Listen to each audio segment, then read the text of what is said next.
चीज़ें जो regarding the concept है उसको भी मैं अभी क्लियर कर देता हूँ। सो फर्स्ट ऑफ ऑल हम इंटरफेस की बात करते हैं। अच्छा, इंटरफेस आसान क्यों है या आसान कैसा है, जस्ट लेट मी नो। मैं आपको लेट यू नो गाइस, आप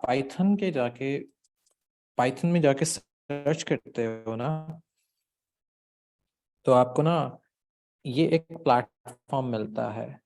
ठीक है, इस प्लेटफॉर्म पे आपने पाइथन डाउनलोड कर ली। मैंने आपको एक चीज़ कही थी कि आपने स्टेबलाइज वर्जन जो है पाइथन का वो डाउनलोड करना, विच इज़ 3.9।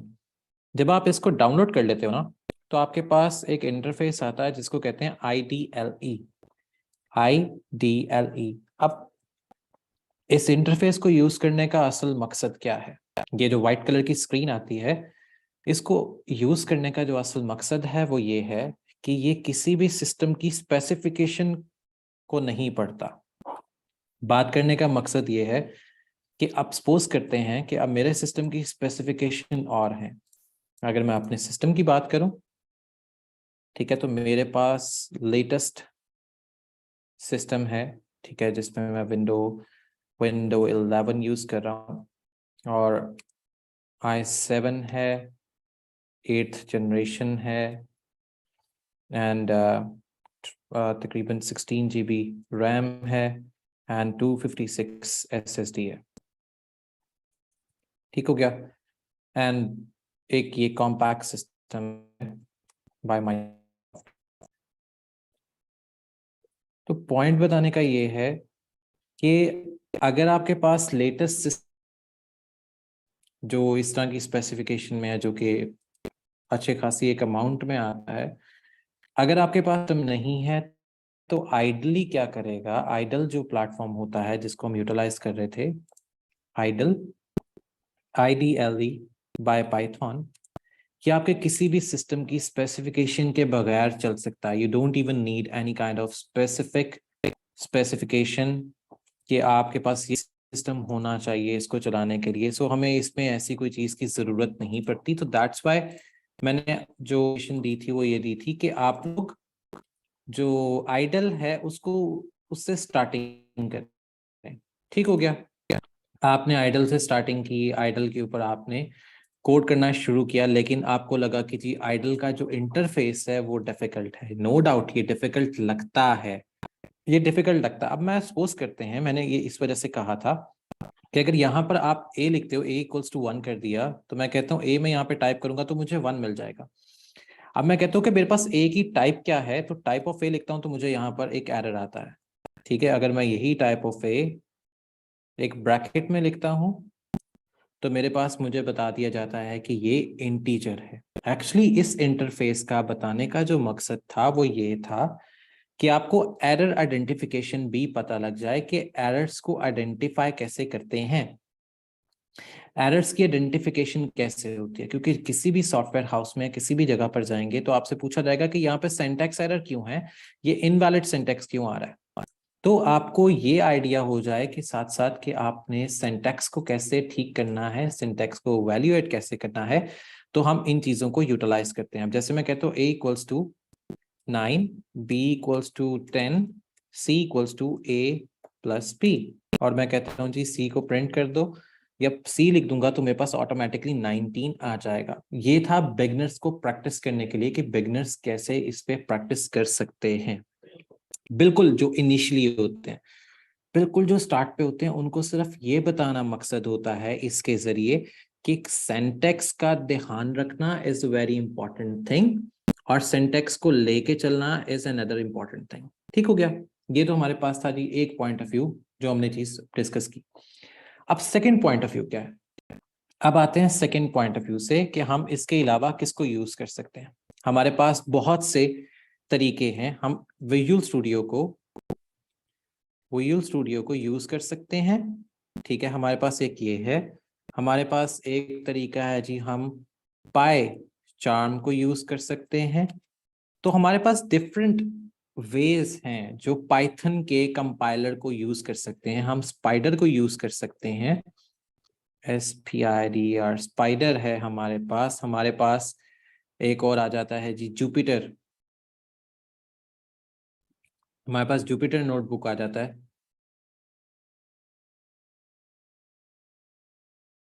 हमारे पास और मल्टीपल प्लेटफॉर्म्स हैं, लेकिन इजी टू यूज कौन सा है जो आसानी से समझ आ जाए? क्योंकि एक सबसे ज्यादा कॉम्प्लेक्स है, उसको हम एटम कहते हैं। Atom is the most complex IDE for Python. हम पाइथन को सिंपली तो आइडल शेल में कर सकते हैं बआसानी। इसमें हमें यह पता लग जाएगा कि एरर क्यों आता है, हमें इसमें यह आइडिया आ जाएगा एरर आने की रीजन क्या है। हम ये पता लगा सकते हैं सिंटैक्स एरर क्या होता है या कैसे उसको जनरेट किया दिखा जा सकता है। अब आ जाते हैं हम एक नए प्लेटफॉर्म पे। जो अगर आप वर्किंग सीख गए हो आइडल पे, देन आप डाउनलोड कर लो पाइचार्म। पाइचार्म क्या चीज है? पाइचार्म भी एक इंटरफेस है पाइथन के लिए, जो स्पेशली पाइथन के लिए ही यूज किया जाता है।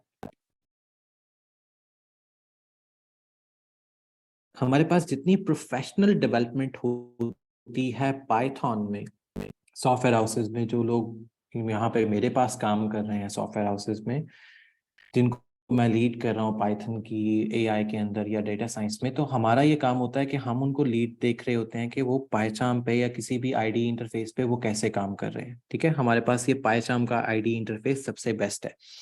अगर हम पाइचार्म पे आ जाते हैं, मैं यहाँ से पाइचार्म ओपन करता हूँ। अब ये पाइचार्म के लिए आपकी सिस्टम रिक्वायरमेंट होना लाजमी है कि आपके पास मिनिमम जो है वो आपके पास कोर i3 हो, उसके बाद आपकी 16 GB रैम हो मिनिमम, और आपके पास एटलीस्ट 128 GB की SSD हो। अब ये हर बच्चा जो है वो इजीली अफोर्ड नहीं कर पा रहा होता है। SSD के साथ अगर सिस्टम 1 कोर i3 भी लेते हैं, एक अच्छी जनरेशन वाला भी लेते हैं, तो आपका सिस्टम अच्छा बन तो जाता है, लेकिन वो फिर आपकी सपोर्ट से बाहर हो जाता है, कि अर्निंग फैसिलिटी से बाहर चला जाता है। कि नहीं, अगर आप ये सपोर्ट नहीं करते तो आप ये चीज ऐसे नहीं, ये चीज ऐसे करो, आप ये चीज ऐसे। तो मकसद बताने का ये है कि that if you need something, तो आप आपके पास जो ऑलरेडी आप उसी पे करो। अगर आपके पास पाइचार्म आप नहीं चला सकते, देन हमारे पास है ऑनलाइन गूगल कोलैब। अब गूगल कोलैब में कुछ ऐसी फाइल्स या वर्किंग है जो हमें ऑनलाइन ही करनी है। अब बताने का मकसद ये है कि अगर आपका इंटरनेट नहीं होता, इंटरनेट चला जाता है, तो आपको ये ऑनलाइन इंटरफेस यूज करने में दिक्कत आएगी। आपका ऑनलाइन इंटरफेस यूज नहीं होगा, आपका ऑनलाइन इंटरफेस करने में आपको प्रॉब्लम आ सकती है। आपको समझ नहीं आ पा रही होगी कि ऑनलाइन इंटरफेस में हम कैसे यूज करना है, कैसे क्या हो रहा होगा, और हम उसको किस तरह यूज कर भी सकते हैं, नहीं कर सकते। सो ऑनलाइन इंटरफेस पे ये इश्यूज आ सकते हैं। ठीक है, हमारे पास ये एक इंटरफेस ओपन हो गया। ठीक हो गया। अब इंटरफेस के अंदर हम हमारे पास क्या क्या चीजें हैं, वो हमारे पास यहाँ से सिर्फ एक न्यू नोटबुक बनेगी और हम एक एनवायरनमेंट में आ जाएंगे जिसको हम यूटिलाइज कर सकते हैं, अपना पाइथन का कोड कर सकते हैं और पाइथन पे वर्किंग स्टार्ट कर सकते हैं। अब आते हैं कि पाइथन ही क्यों, पाइथन में ऐसी की क्या चीज है जो हम यूटिलाइज करते हैं। तो पाइथन जो हमारे पास बेसिक ऑफ कोडिंग प्रोग्रामिंग होती है वो क्या है, इसमें हम किन किन चीज़ों को देख रहे होते हैं, इनमें क्या क्या चीज़ें होती हैं, और इनमें किन किन चीज़ों पे काम किया जाता है या किन चीज़ों पे हम वर्किंग कर सकते हैं। पाइथन में डिफरेंट प्रोग्रामिंग कॉन्सेप्ट आते हैं। डिफरेंट प्रोग्रामिंग कॉन्सेप्ट का मतलब क्या है वो मैं आपको बताता हूँ, इसके बाद हम कोडिंग वाली साइड पे चलते हैं। हम थोड़े थोड़े कोड्स हैं वो बना के देखते हैं, और मैं साथ साथ आपको उसका कॉन्सेप्ट भी समझा देता हूँ। ठीक है, कि इसका कॉन्सेप्ट क्या था, हमने इसको क्यों रखा, इसके बैकअप पे क्या चीज़ है, so technically what we have, तो उस पे हम ये चीज़ें लेके चलते जाते हैं। पहले आते हैं वाई पाइथन। पहले हम इस चीज़ को डिस्कस कर लेते हैं कि जी वाई पाइथन, बाकी फिर चीज़ें हम साथ साथ लेके चलते रहते हैं। तो पहले हम आते हैं जी वाई पाइथन। पाइथन के अलावा हमने क्यों नहीं कुछ और सिलेक्ट किया इसकी प्रोग्रामिंग के लिए, हमने क्यों नहीं कुछ और रखा इसकी प्रोग्रामिंग के लिए। तो पाइथन में ही ऐसा क्या है, हमारे कुछ कॉन्सेप्ट आते हैं। अगर मैं उस कॉन्सेप्ट की बात करूं या उस कॉन्सेप्ट को अगर हम डिस्कस करते हैं, वो कॉन्सेप्ट क्या है, अब आप कहते हो कि आप किसी चीज के ऊपर वर्किंग कर रहे हो, वो है क्या? वो है जी, आप कहते हो जी मेरे पास है INT इंट, मेरे पास है इंटीजर, या मेरे पास है इंट का एक कॉन्सेप्ट, इंटीजर है, इंट का कॉन्सेप्ट है, या कुछ भी ऐसा है, मेरे पास ये कॉन्सेप्ट है इंटीजर का। ठीक हो गया। इसके बाद आप कहते हो जी एक तो हमारे पास इंटीजर आ गया, हमने इंटीजर देख लिया, अच्छा जी इंटीजर है, ओके ठीक हो गया। फिर मैं कहता हूँ मेरे पास है फ्लोट का कॉन्सेप्ट, जैसे जो चीज ग्रुप में डिस्कस हो रही थी। इसके बाद है STR, स्ट्रिंग है। इसके बाद CHAR है, करेक्टर है। इसके बाद हमारे पास लॉन्ग है, और इसके बाद हमारे पास ATTR है। अब ये पांचों चारों चीजें, ये छह की छह चीजें हैं क्या? तो पहले हम डिस्कस करते हैं जो पहले वाली बात है, इंटीजर। इंटीजर किसको कहते हैं? अच्छा, जब हम नंबर्स की बात करें ना, सिर्फ हमने नंबर्स देखने हैं कि भाई A या Q इज इक्वल्स टू 1 है, या Q इज इक्वल्स टू 0 है, या एनीथिंग। हम सिर्फ अभी नंबर्स की अगर बात करें, अगर हम सिर्फ नंबर्स की बात करेंगे without decimal, without decimal point, तो हम उसको कहते हैं कि वो इंटीजर में आए। अगर मैं इसकी एग्जांपल लेता हूं, that is example, that is A equals to 1, B equals to 2, C equals to A plus B। तो मेरे पास C equals to 3 आ जाएगा। ठीक हो गया।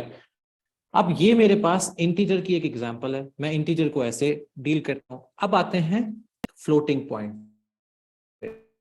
सो हमारा जो अब पॉइंट है that is the floating point. अब फ्लोटिंग पॉइंट पे क्या चीज है?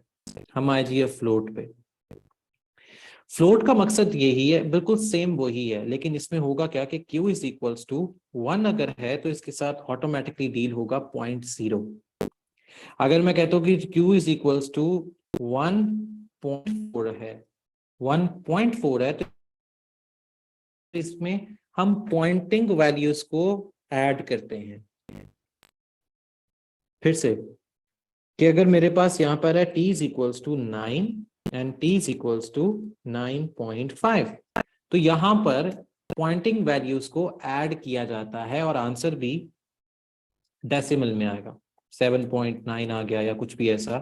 अगर जैसे मैं इन दोनों को ऐड करता हूं तो मेरे पास आएगा 10.9, 10.9 मेरे पास इसका आंसर आता है अगर मैं Q और T को ऐड करता हूं।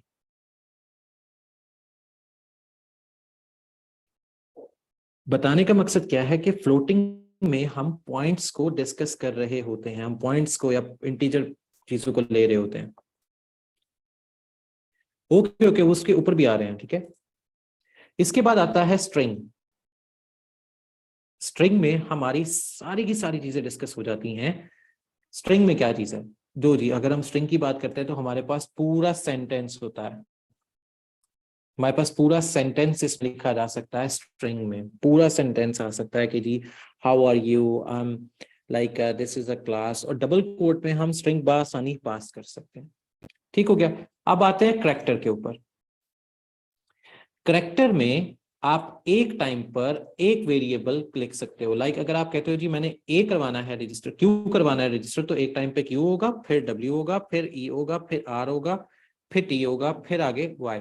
तो करेक्टर जो होगा वो वन अल्फाबेट वन टाइम लेगा। स्ट्रिंग तो कंप्लीट अल्फाबेट ले गए ना, तो character one alphabet one time लेता है। ठीक हो गया। अब हम डिस्कस कर लेते हैं जी इसको। हमारे पास जो है लॉन्ग, लॉन्ग में क्या होता है? अच्छा, लॉन्ग में एक इंटरेस्टिंग थिंग ये है कि इसमें आपकी सारी चीजें कैलकुलेट हो जाती हैं, क्योंकि normally integer will calculate up to 9 digits, ठीक है। With long, with use of long, integer can use unlimited digits। ठीक है, तो लॉन्ग यूज करने का हमें ये फायदा होता है कि अनलिमिटेड डिजिट्स उसमें यूटिलाइज किए जा सकते हैं। नहीं अब्दुल्ला, हम एक्सटर्नल हार्ड से पाइचाम को सही से तरीके से यूज नहीं कर सकेंगे क्योंकि हमें इंटरनली फाइल्स रिक्वायर्ड होती हैं। अब आते हैं ATTR की क्या चीज है। ये एक पॉइंटर टाइप वेरिएबल होता है। पॉइंटर टाइप वेरिएबल होता है जो एड्रेस को सेव करता है। ये सिर्फ एड्रेस सेव करेगा, एड्रेस को सेव रखेगा, एड्रेस का बताएगा कि जी मेरे पास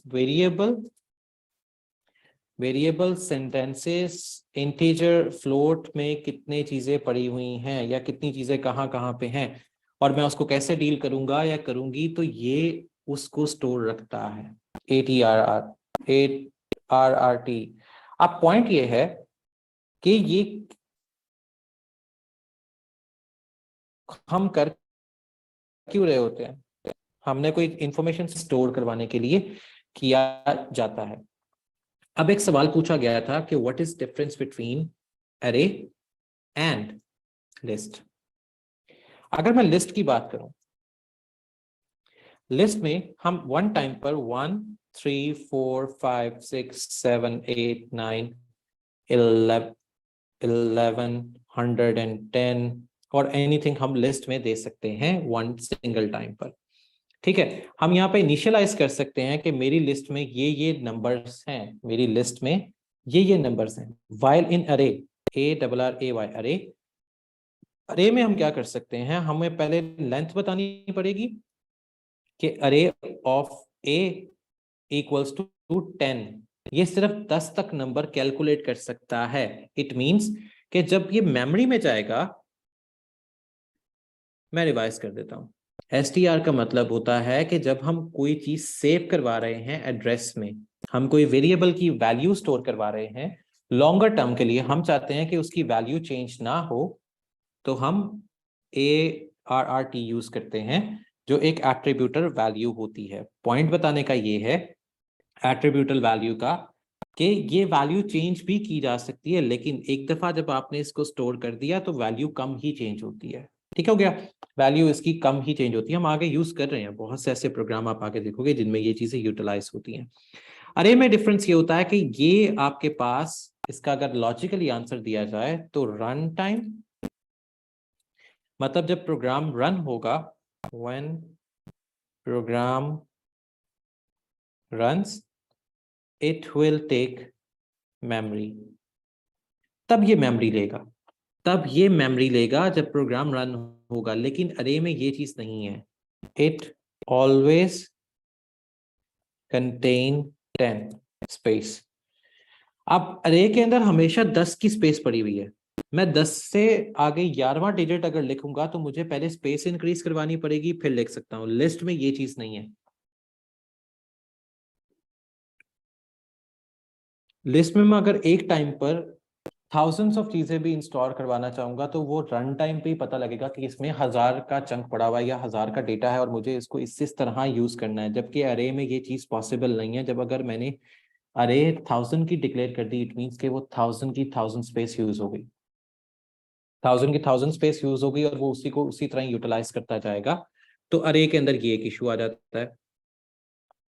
to make a program with this, yes definitely Adeel. इसी वजह से पाइथन को यूटिलाइज किया जाता है कि besides we are going to utilize an array, why don't we use, हम उसको यूज कर लें जो हमारे पास होता है, लिस्ट की कमांड्स को यूज कर लें। तो इसी वजह से हम लिस्ट को यूटिलाइज कर रहे होते हैं कि हमें एक अच्छी कैटेगरी में या अच्छा रिजल्ट हमें मिल जाए। So that's why we always use and always prefer कि हम लिस्ट को यूटिलाइज करें। ठीक हो गया, मैं कर देता हूँ। अली लिस्ट ऐसे आती है कि लिस्ट में मैं एक टाइम पर, अगर यहाँ पर मैंने लिखे जी 1 2 3 4 5 6 7 8 9 10 11 डिजिट मैंने लिखे, 11 नंबर लिखे, तो जब मैं रन टाइम पे इसको कॉल करूंगा, जब ये मेरी प्रोग्राम चलेगा, तो वो ये नहीं देखेगा कि इसमें 11 की स्पेस है। वो कहेगा अच्छा ठीक है, यहाँ पे मैं 12वां भी ऐड कर सकता हूँ, मैं 13वां भी ऐड कर सकता हूँ, मैं आगे 100 इसमें ऐड कर सकता हूँ अभी रन टाइम पे ही। अरे में मैं ये काम नहीं कर सकता। जब मैंने अरे को ये डिक्लेयर कर दिया भाई इसमें 10 ही स्पेस है, मेरे पास सिर्फ 10 की ही स्पेस है, मैं 10 की स्पेस से ज्यादा उसमें कोई चीज ऐड ही नहीं कर सकता, क्योंकि जब भी मैं ऐड करना चाहूंगा तो मुझे वहां पर सबसे पहला प्रॉम्प्ट ये आएगा कि ओके मेरे पास तो स्पेस अवेलेबल नहीं है, you just have to add the space in an array. Is this program more faster due to, हाँ अदिल ये फास्ट भी होता है और ये रिलायबल भी होता है, हाँ लेकिन ये हैकेबल होता है। हैकेबल इस सेंस में है कि आपकी लिस्ट जो है वो ओपन पड़ी होती है, दैट्स वाई फिर हम पाइथन में स्क्रिप्टिंग को यूटिलाइज करते हैं। पाइथन में फिर हम स्क्रिप्ट लेते हैं, हम पाइथन की स्क्रिप्ट्स को यूटिलाइज करते हैं ताकि ये अनहैकेबल हो जाए। अब आते हैं कॉन्सेप्ट ऑफ ऊप, ऑब्जेक्ट ओरिएंटेड प्रोग्रामिंग का, ऊप्स का या ऊप का। ऑब्जेक्ट ओरिएंटेड प्रोग्रामिंग होती क्या है? हम तो पहले इस चीज को क्लियर करें ना कि हमारे पास तीन तरह की चीजें होती हैं।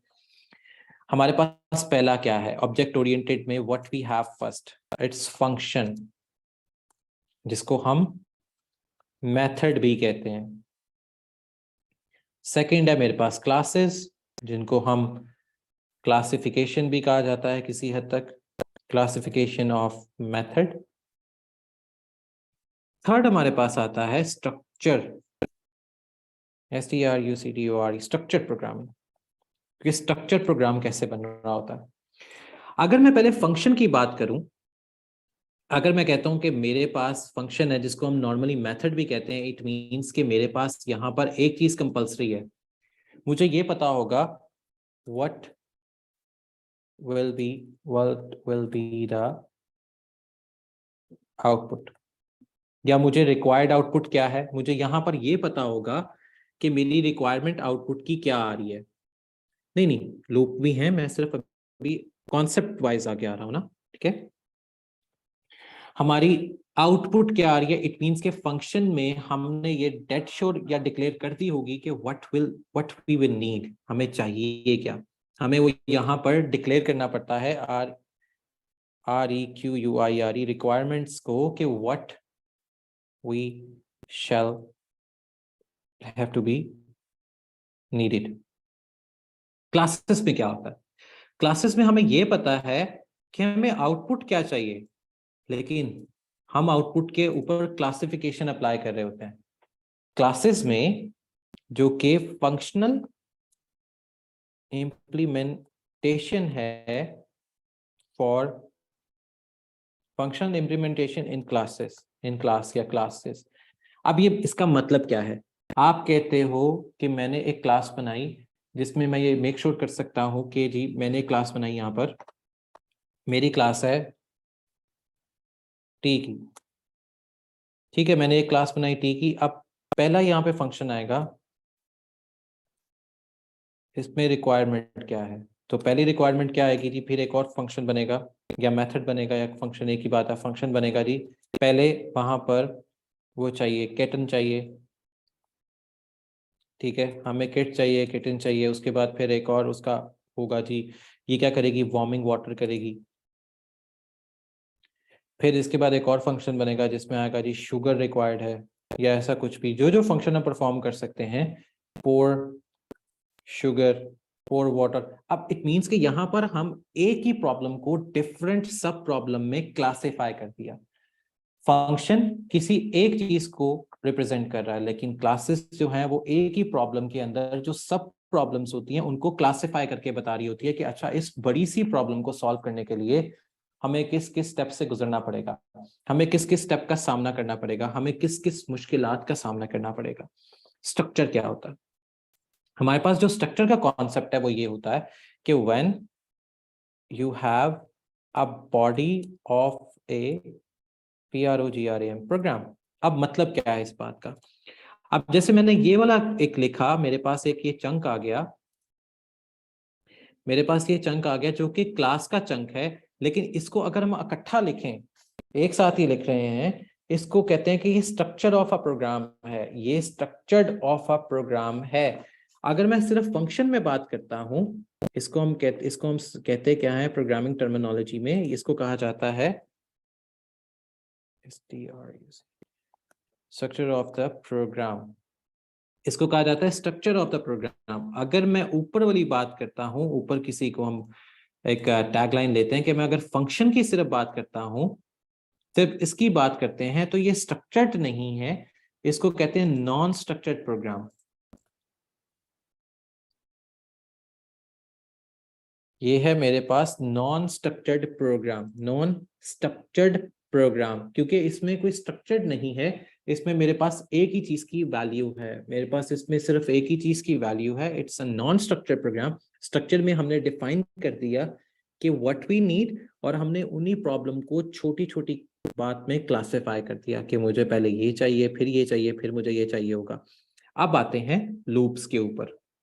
हमारे पास 3 तरह के लूप होते हैं। हमारे पास अगर लूप्स की बात करते हैं, so we have 3 types of loop available. एक है इफ एल्स, जिसको हम shortest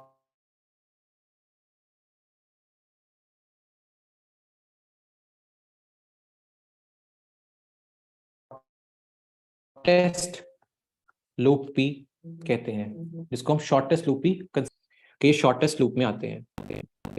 that is the point that we need to discuss, कि हमारे जो सेशंस हैं हमने उनमें ये चीज डिस्कस की कि शॉर्टेस्ट लूप क्यों होते हैं, या क्या होते हैं, या कैसे आते हैं। शॉर्टेस्ट लूप होते कौन कौन से हैं, और शॉर्टेस्ट लूप को हम डिस्कस कैसे कर रहे होते हैं,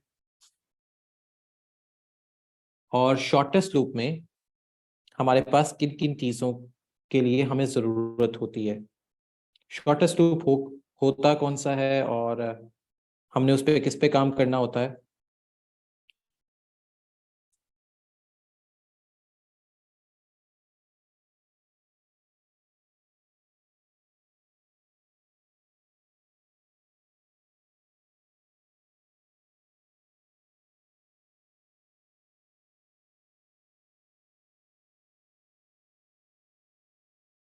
अच्छा, नाउ द नेक्स्ट पॉइंट, हमारे पास है ये shortest loop. What can we do in the function. अगर हमारे पास आउटपुट अननोन है तो हम फंक्शन को ओपन कर देते हैं, फंक्शन से ही हम काम लेते हैं, लेकिन फंक्शन ओपन होता है। हम उसके लिए प्रोग्राम्स हम लिखेंगे, और प्रोग्राम हम कर भी रहे होते हैं, then we are going to work on that part as well. तो पॉइंट ये आता है कि फंक्शनल आउटपुट और इनपुट कौन कौन सी होती है, फंक्शनल आउटपुट और इनपुट कौन कौन सी होती है। अब हमारे पास आता है जी नेक्स्ट पार्ट, जिसको हम कहते हैं फॉर लूप। अब फॉर लूप होता है लॉन्गेस्ट लूप, लॉन्गेस्ट लूप या कंडीशन बेस लूप। इसमें कंडीशन अप्लाई होती है, लाइक मुझे चाहिए for I in range of 10, let's see. अब मेरे पास यहाँ पे कंडीशन आ गई है कि आई की जो भी वैल्यू होगी वो विद इन 10 होगी, आई की जो भी वैल्यू होगी वो विद इन 10 आएगी। तो मैं यहाँ पर उसको बता रहा हूँ, अच्छा मेरे पास आई की जो भी वैल्यू आएगी वो विद इन रेंज ऑफ 10 आएगी। जबकि इफ में इफ आई इक्वल्स टू 1, तो मैं यहाँ पे कोई प्रिंट का कोई फंक्शन परफॉर्म कर रहा हूँ। अब ये है कंडीशनल, ये कंडीशनल बेस है, ये कंडीशनल बेस है। कंडीशन बेस और कंडीशनल बेस में डिफरेंस है। कंडीशनल बेस का मतलब है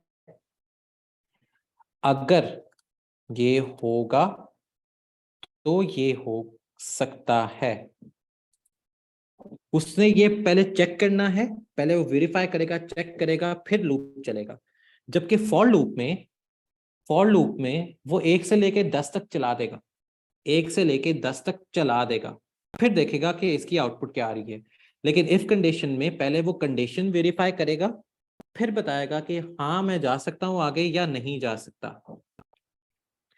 अगर हम सिंगल यूज करते हैं, अगर मैं सिंगल यूज करता हूं, कि अगर मैं कहता हूं जी i to equals to 1, it means कि मैं आई को वैल्यू हूं कि आई की वैल्यू 1 है। अगर मैं कहता हूं आई इक्वल्स टू 1 है, इट मीन्स कि मैं इसको बता रहा होता हूं कि आई की वैल्यू को कंपेयर करो कि क्या वो 1 के इक्वल है। आई की वैल्यू को कंपेयर करो कि क्या वो 1 के इक्वल है। जैसे कि अगर मैं कहता हूं i equals to 1 means i has a value of 1। अगर मैं कहता हूं I equal to 1 means compare the value of I with 1। So इन दोनों में मेजर ये डिफरेंस आया। अब हमारे पास आता है लास्ट वन, वो है while loop. while non conditional होता है और ये इनफिनिट होता है। इसको हम कंडीशन बना सकते हैं। सो ये ओपन लूप है, नॉन कंडीशनल भी है और कंडीशनल भी है। इसमें कंडीशनल भी यूज होती है, नॉन कंडीशनल भी यूज होता है। तो वी हैव, वाइल के साथ हम हर तरह से काम कर सकते हैं। जो वाइल लूप है उसमें आप हर तरह से काम कर सकते हो। We are open to the work with the while loop. हमारे पास ये ओपनली वर्क होता है वाइल लूप का। सो हमें इसमें कोई चीज की तंगी नहीं होती, इसमें हमें कोई चीज की प्रॉब्लम नहीं आती, हमें कोई और चीज भी नहीं करनी पड़ती है। So we have an open chance कि हम वाइल लूप के साथ क्या काम कर रहे होते हैं या हम क्या देख रहे होते हैं। तो वाइल लूप तो हमारे पास ओपन हो जाता है। हम वाइल लूप में ओपनली काम करते हैं ताकि हमें किसी चीज की प्रॉब्लम ना आए। क्योंकि लेकिन लूप हम कम भी यूटिलाइज करते हैं, हम वाइल लूप डेली बेसिस पे यूटिलाइज भी नहीं करते, हम वाइल लूप कम भी यूटिलाइज कर रहे थे। हम कम यूटिलाइज इस वजह से करते हैं, कॉम्प्लेक्स भी हो जाता है। व्हाट टाइप ऑफ वाइल, हाँ ये लॉन्गेस्ट है और कॉम्प्लेक्स है। मैं यही बता था कि कॉम्प्लेक्स लूप होता है, इसको हम कॉम्प्लेक्स लूप भी कहते हैं क्योंकि इसकी कंडीशन हमें पता नहीं होती। While loop is only loop don't even know the end condition of this loop. हम and would like be the longest loop. तो ये हमारे पास है बेस, आराम से सुकून वाला लूप का कॉन्सेप्ट, जिसको हम यूटिलाइज करके कुछ भी डिजाइन या वर्किंग वगैरह कर सकते हैं। ये टोटल पाइथन का कॉन्सेप्ट है।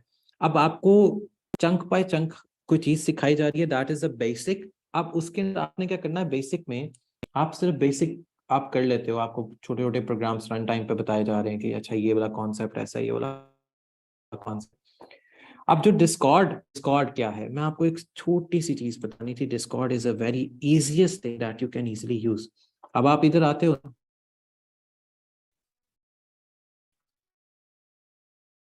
आप कहते हो मैंने डिस्कॉर्ड यूज करना है।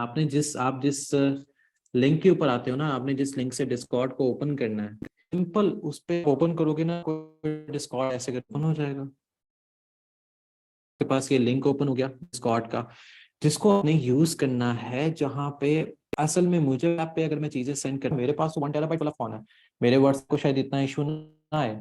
मुझे सिर्फ फाइल्स को वहां से इधर से ट्रांसफर करना है, सो आई कैन इजीली फाइल्स। लेकिन आप लोगों का फोन इशू क्रिएट करना शुरू कर देगा आफ्टर अ व्हाइल, क्योंकि अगर मैं उसमें कोई ऐसी फाइल दे देता हूँ, वो स्क्रिप्टेड फाइल है, तो आपका फोन वायरस में आ जाएगा, आपके फोन में वायरस आ जाएगा, या कुछ भी ऐसी चीज आपकी वायरस में क्रिएट हो जाएगी। तो प्रॉब्लम यहाँ से जनरेट होना शुरू हो जाएगी and you will have never an idea कि आपके फोन के साथ इशू क्या क्रिएट हो रहा है। तो डिस्कॉर्ड का सर्वर बाआसानी एक सर्वर है जहां पर आप इजिली कम्युनिकेट कर सकते हो। जैसे भाई मैं इधर पाइथन के अंदर आया, मैंने वर्क सेंड किया। अब जहां पर जितने भी प्रोग्राम होंगे,